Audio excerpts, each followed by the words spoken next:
ladies, gentlemen, and those who identify as neither, what is going on, and welcome back to another TTR episode. I am your XP World Champion and your host, Main Event RJ, and I am joined by the silkiest of warriors in Michi Black. And Michi Black, Wagwan, everyone. Yes, sir. Yes, sir. we've got ourselves a good idea. Now, we told everybody last week we were kind of getting burnt out doing the week-to-week reviews.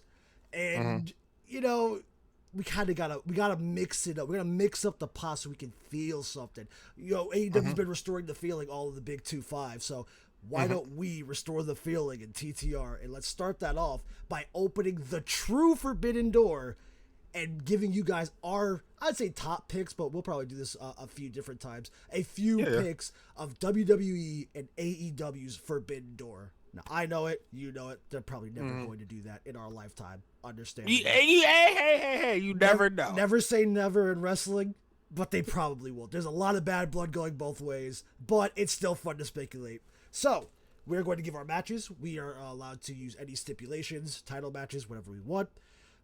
We can use anybody from the current rosters in their current form. So, if we do end up saying a match that's happened in the indies, does not matter. We're talking about current form versions of these wrestlers, just so that way everybody knows we are on the same page, because I can't watch Ilya Gunther at NXT for the 12th time. I want to see them do it again, and in this case, I really want to see the current forms of them. I'm not trying to go see babyface versions of some of these characters to see them, you know, kind of getting into their character. Whatever they are, as they stand right now, is what we are currently going to be using.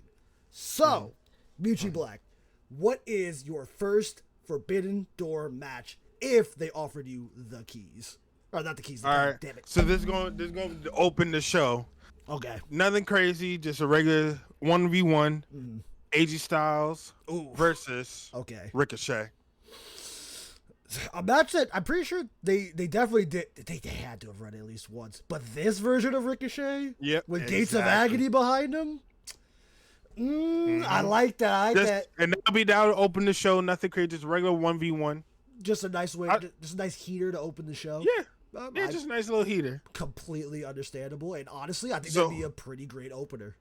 I love it, because I thought you was about to shit on me. Okay, I'll take that. I'll take that. AJ Styles, top 5, debatably, and then Ricochet, and he's doing top 5, definitely currently work. And this version of AJ Styles, with all that muscle, and he's still moving the way he does, I'm down for it. I'd probably, all right, cool. I'd watch that right now. I was trying, listen, I also want to impress you. So I like this one. All right, you might like my next one. I want to hear what you got. All right. Mine, I do have a stipulation for mine, and it's a little, I put a little wrestling chord in there, man. I got to get a little corny. Okay. I got the Battle of the Barks, Braun Breaker versus Brody King in a dog collar match. Come on, dog.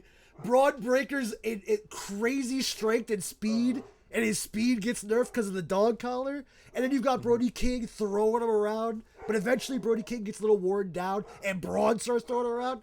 Come on, man. That I think would be a dream match stipulation, not just a dream match for me. So, I mean, come on. The Battle of the Barks is crazy. Well, they don't got to call it that, but you know they're going to be barking. They're going to be woof.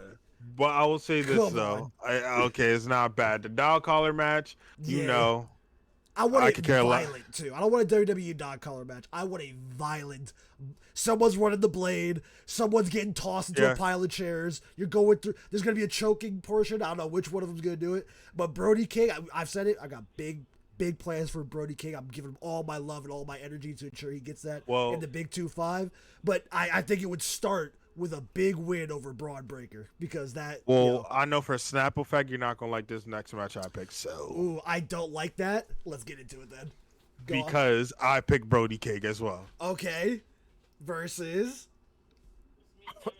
Please don't slander me when I say it, but Angelo Dawkins. Angelo Dawkins, huh? Yes, sir. Now, I want you to explain why. Yeah, because absolutely, I won't judge.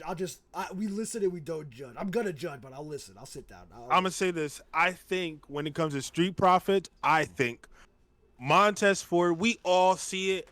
He could be a star. We all see it. Not all. I don't. You're a hater. I am. But I don't agree. everyone at the IWC, we all can see that Montez Ford could be a star. He could be another Seth Rollins top guy. Sure. Now. That's a pick. Angelo Dawkins, I think, is really underrated. Bro can move. He shows flashes. He could really do whatever if you just give him the keys. Now, I say that to say this is not a slight at him because he's with the Street Profits, because that's just the cards he dealt with, and he made it into what it is now. No shame at his game. But if given the opportunity, I think him being able to wrestle 1v1, he'll shine. On top of, I think Brody King will be able to bring the best out of him because Brody can move just as much and maybe better than Angelo. And I think that'll make Angelo want to work harder. And I think that'd be a good ass match. I'd like to take your argument for Angelo Dawkins and throw it out because I actually, this ain't a hot takes episode, but I'm about to throw one. I think Angelo Dawkins is better than Montez Ford. I believe he does everything Montez does at a bigger weight class and is more impressive to watch. But you guys like your stick bug jumping over things. But that's okay, because listen, Montez Ford, he's funny sometimes, I guess, to some people. Not to me personally. That's just a personal problem. I think the Angelo Dawkins Brody King match would do really well, but only because Dawkins is here. And Montez, I mean, depends on the day. So I did like your pick. Listen, it shocked me though. That is a crazy pick out of you. It's almost like a not a deep pick. Was it Yes, I don't know. I can't think of the word. Wow, I can't think of the word. You did. What did it hit? They hit you with a shock value? Would they give you shock value or no? A little bit, because I would have. I'm not gonna lie to you. I did mine. I didn't even think about Angelo Dawkins or Montez Ford, but I never think of Montez Ford. I bet there's gonna be something that you got to clip because no way you think like I love Angelo, but out of the two, I think Montez is the guy. But if I'm building a company around somebody, I'm picking Angelo Dawkins. I'll be dead ass if I had to pick out of the two. Okay, we're gonna talk after this. We'll continue. Yeah. This is definitely a hot take. Go ahead, King. What's your next match for Forbidden Door? For the Forbidden Door, I have an international championship. They haven't gotten rid of the belt and they haven't taken it off the website, so I'm still assuming it's staying around. An international championship eliminator match between champion freshly squeezed Orange Cassidy, because I miss him with that belt. It was such a run. I watched the documentary on it the other day, and it's still one of the best title runs, right? Versus current world heavyweight champion, the Ring General, Gunther. And here's my setup, and here's my pitch for it. Orange Cassidy is a phenomenal in-ring wrestler. He's so much fun to watch, and he's so good. Him and Gunther would put on a phenomenal show. I don't want it to be for the title the first time, because, like I said, we'll probably do this again, but also if, a WWE AEW show, that shit would go nuclear in cost. They would definitely do it again. I want Gunther for the next 365 to walk around and say, at any point, Orange, I can take that title from you. I can make a statement to the industry and hold this title, that World Heavyweight title, and your title. And I want it around contract negotiations. He could be like, hey man, maybe Walter shows up and takes that title, and then he's officially a full AEW guy. Or, hey Orange, I'm going to cash in that opportunity at All In and make a real statement when a WWE guy comes in and takes that international title out of this show. There's just so many opportunities to keep them connected without fully sending one to the other. And I think that's perfect. In that match, Gunther, Orange Cassidy, I'd watch that 45 times over. I don't care. You keep looking at me disappointed. I told you, I'm just making matches I'm trying to watch. I'm so disappointed that you even picked. You picked Angelo Dawkins. I'm about to take my gas for Angelo back just to spite you. What? I have a perfect card so far. You're going to love the last one. The last match, you're going to try to hate it because I have a finish plan for it, and it's going to piss you off, but you can only hate on just that. And I can't wait. Because you're looking at me. All right. Okay. Lucci Black, your next match. My final match, and this one's going to be for the Intercontinental strap. The worst one. And really. So we have the obvious champion, Dom. Mm-hmm. Dominic Mysterio. And then we have Penta. So Dom versus Penta versus Bandito. Ooh. Versus. I like Bandito in there. Hologram. Ooh, and I Fatal like four-way. hologram in there. That's a spicy one. I like that. Fatal 4-way for the Intercontinental. Like, Dom loses okay, 2. to Bandito. That Intercontinental title, ROH World title run. Mm.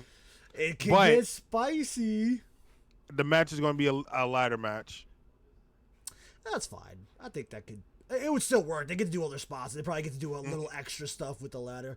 What I like about that Fatal 4-Way is that it can work in both the WWE and AEW stylings. Absolutely. So if they were doing a full Forbidden Door card, they could instantly mesh the two together. I think that's a phenomenal pick. Honestly, I tried to avoid multi-men only because I didn't want to cheat. You big cheater. But no, I like. Dude, you got like 4 guys in there, bro. I was trying to make single stars here. No, that's fair. You said Forbidden Door. Oh, yeah, the door is forbidden. They did, because what was I think Orange Cassidy did a 4-way for the International, so I mean, it's not impossible for them to do it that way. But yeah, no, I like that. I think Dom losing to Bandito could be a lot of fun, because then you can also have Dom try to invade ROH, and I think that'd be a lot of fun. And then he's got to get through people like Lee Moriarty and Nick Wayne, who are really talented young guys alongside Dominic Mysterio. And Lee Johnson and Vanilla Bye-Bye. Are they on ROH full-time now? Yeah. Oh, hell yeah, dude. I could see them winning. Those ROH tag titles aren't on them right now? That's No. You already know who it's on. Yeah. We can talk about that later. Yeah, but I was going to wait after this. I just wanted to hit on there for a little, just real quick. All right. Go ahead. My main event event. This is like a non-negotiable. I would sign this off as the main event. The Women's World Heavyweight Championship is on the line. Champion Naomi taking on a very vengeful and hungry 8 belts Monet.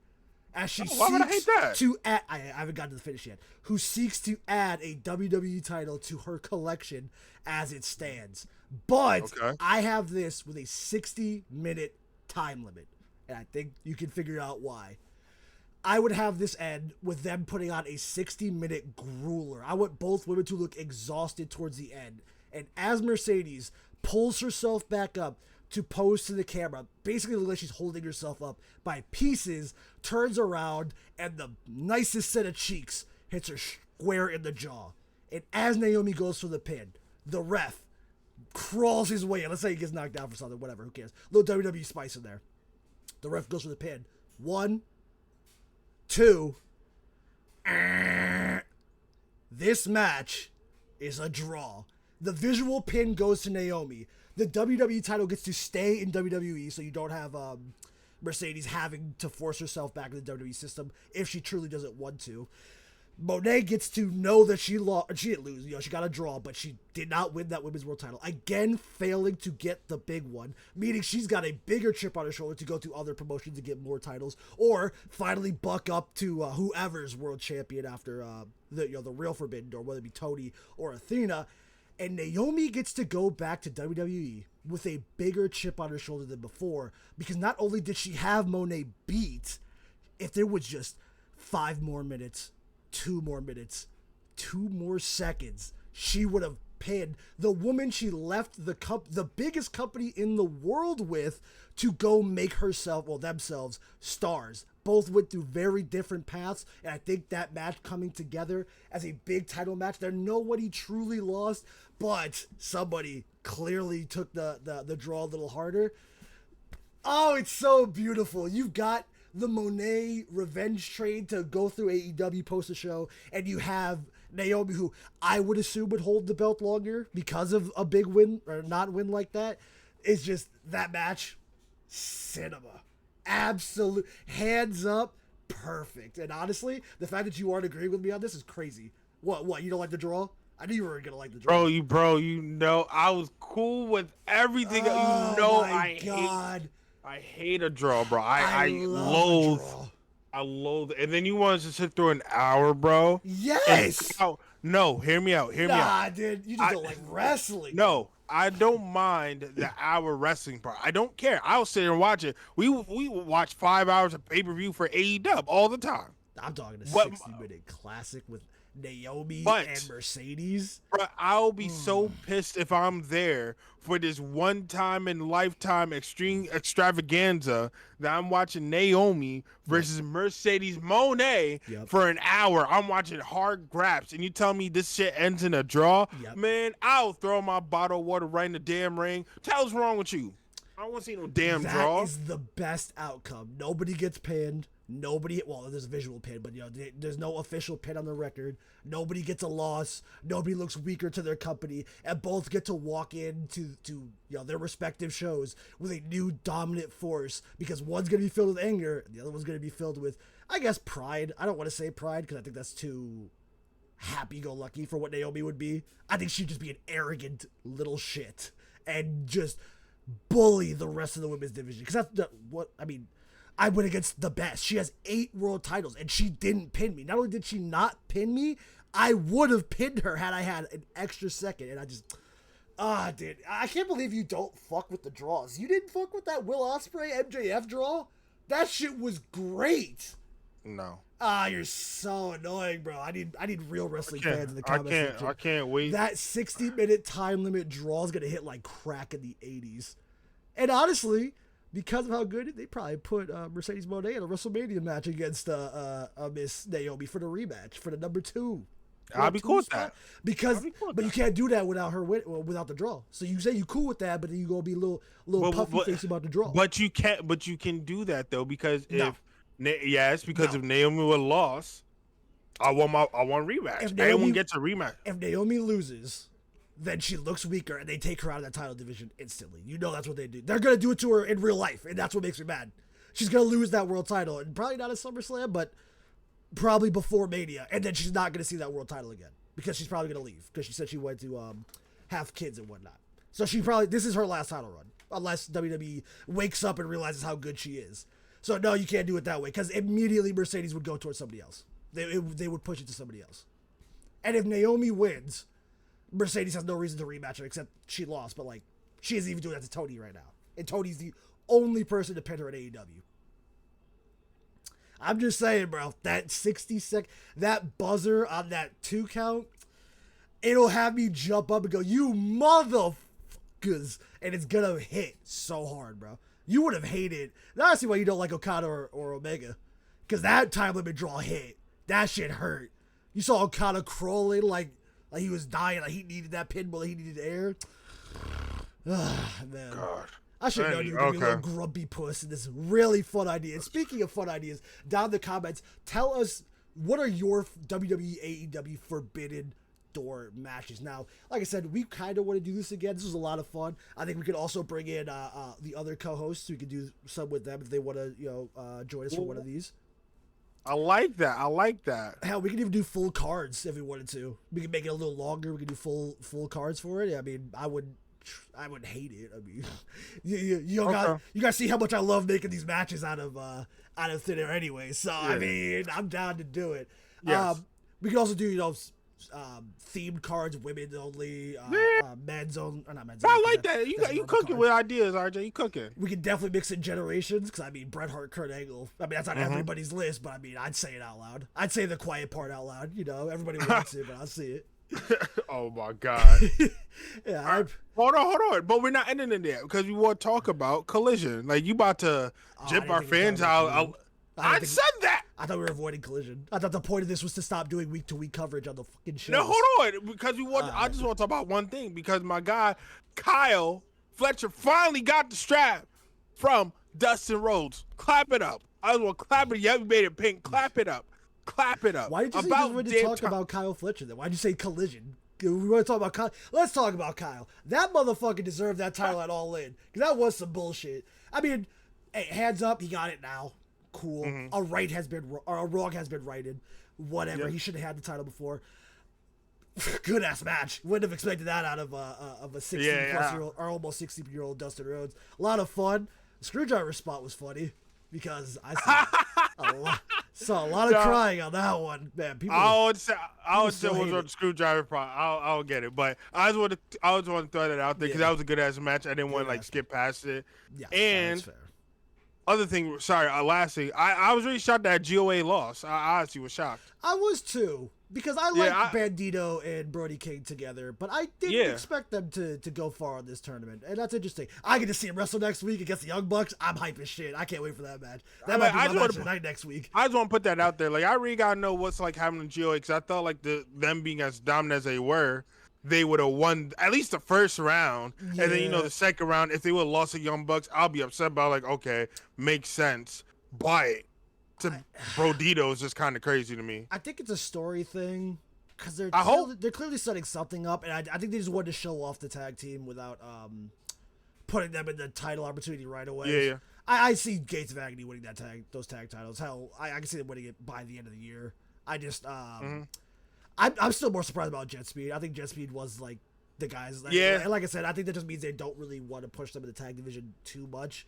They just kind of want them to be a fun tag team for now before they split up. But yeah, Gates of Agony was an interesting one to lose there. And but I mean, Brodito's so much fun to watch. So like, no, they're fun. They're so fun and innovative with each other. The way he yeeted Bandito onto him was kind of good. So I mean, at the end of the day, I'm not mad about it. It could have been Jeff Jarrett and Jay Lethal. So let's count our chickens before they hatch, because sometimes, man, these tournament decisions. Whew. But yeah, no, that is the. But that's all I wanted to bring up. Yeah, that's all I wanted to bring up for Collision. I'm sorry, Kane. That's all I wanted to bring up. That is fair. I love it, man. I appreciate everybody for sticking. I'm gonna use my words here, okay? I'm gonna use the English language I paid a lot of money to use. I want to thank you all for watching and sticking with us. This is a little shorter of an episode. Like I said, we didn't want to just keep doing the week-to-week stuff. We're gonna do more fun activities like this. We're gonna start reviewing old AEW matches. Watch out for those. And I cannot wait. Yeah, it's gonna be a lot of fun. Max just adding the entire library of AEW for no reason. Okay, thanks. I know, yeah. Thanks. Okay, I appreciate it. So we'll definitely start getting those out to you guys sooner than later. We appreciate you guys. Down in the description, we've got all of our Twitters down there, including the channel's Twitter. The channel's Twitter is always talking about wrestling. It's constantly looking for your engagement. And if you want to be included in some of these episodes, watch out there, because we're always asking you guys for hot takes and stuff like that. All of our individuals are down there. Michi Black loves to talk about Big Brother recently. You've been watching. Oh, yeah. Whatever that is. I'm telling you. I still don't know what it is, man. I'm sorry. I didn't look it up. You gotta watch it. You gotta watch it. I'll think about it. If you want to hit me up, I'm always talking about gaming, wrestling, and sometimes I just say stuff. So that's always down there. Guys, we appreciate you for watching, and we will see ya. When we motherfucking see you. Stay silky.